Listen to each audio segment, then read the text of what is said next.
Hello, can you see me? No, you can't. I guess we need some light. Ah, you can see me now, but this is now not how you would like to see me. Normally, this light is enough to light a room, but for television, it is not enough. So we need some more lights. Now you can see me clearly and the background is visible too. How is all this done? Certainly, there are certain lights which give better illumination. That's not all. They have to be set up in a particular way to create certain effects. Let us see how it is done. For television, there are two kinds of lights depending on how the light is dispersed. This determines whether or not the light would cast its shadow. Either the light source emits a focused beam or it scatters all over the place. The localized lighting, which comes from small concentrated point sources like this Fresnel lamp, are called hard lights. This light provides hard and well-defined shadows. You can see that the shadow of this person still has a hard edge, even when she moves away from the screen.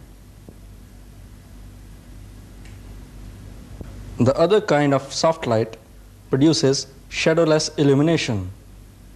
You can see how the shadow disappears very quickly when the person moves away from the screen. The dispersion of light can also be controlled by diffusers, which diffuse and soften illumination. Diffusers are sheets of some translucent materials and are fitted over the front of the light source. Diffusers can also be used to cut down the overall light from any lamp. By altering the density of the diffusers, using a sandwich of 1, 2 or 3 diffusers, we can reduce light levels without resorting to electric dimmers. It is often essential to control coverage of the lighting and not allow it to spread uncontrolled. For this purpose, barn doors are used extensively. Barn doors prevent the beam of one spotlight overlapping onto an area lit by another, or to restrict light to a localized region. Now we come to another important aspect of lighting, that is direction from which the light falls on a subject. Light falling on an object from different directions gives it a different look altogether. This leads us to another problem, that is, where to place our lights. Here is our object. It is a statue. If we light it from a dead frontal position along the lens axis, no shadows are visible. That means signs of texture or surface undulations are minimum. This kind of lighting produces a flat effect. As we move the light further around the object, shadows of surface projections grow. When the light source is almost in line with the object, surface irregularities are given maximum emphasis.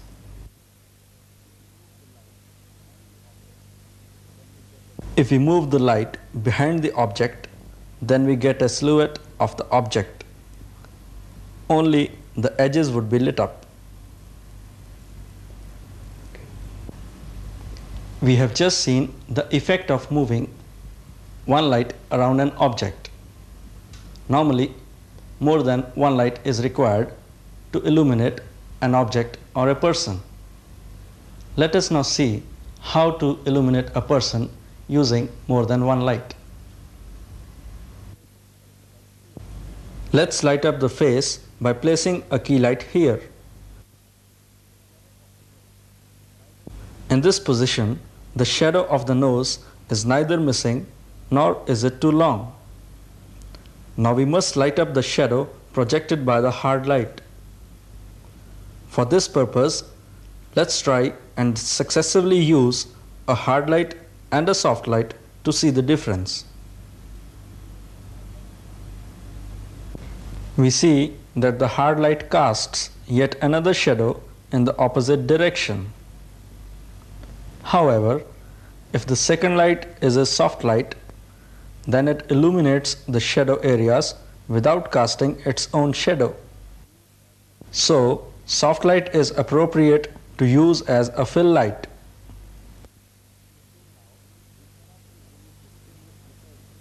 Till now, we cannot easily distinguish the person from the background. We can give the person a definite outlining by lighting her from the back. Now her head and shoulders would be lit up.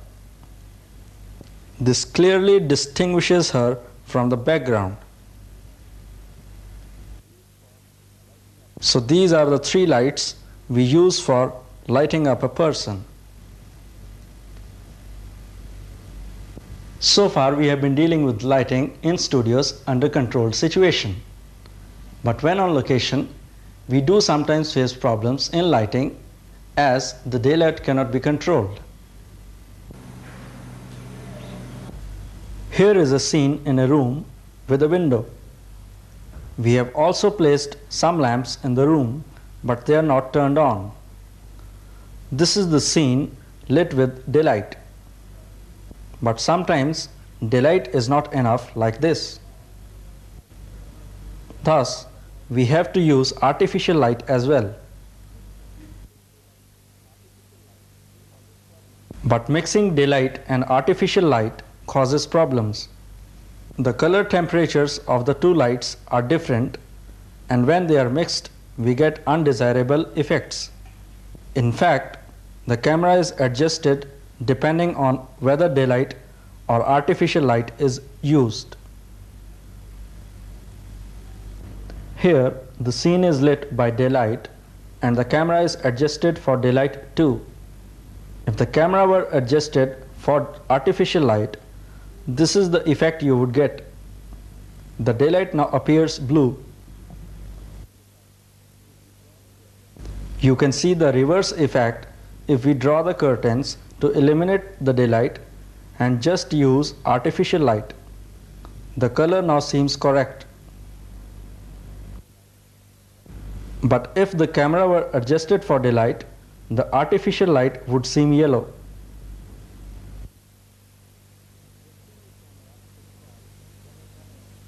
Adjusting the camera is called color balancing. First, the filter in front of the lens is changed. Then, electronic adjustments are made so that a white card appears white in color.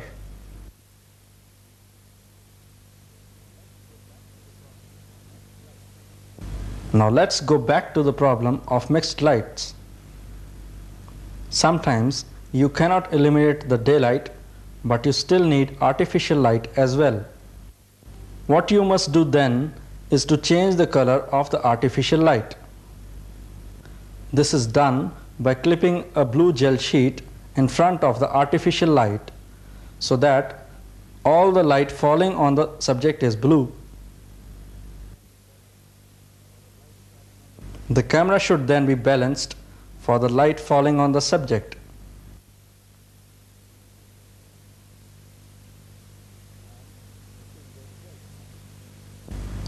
And this is the result.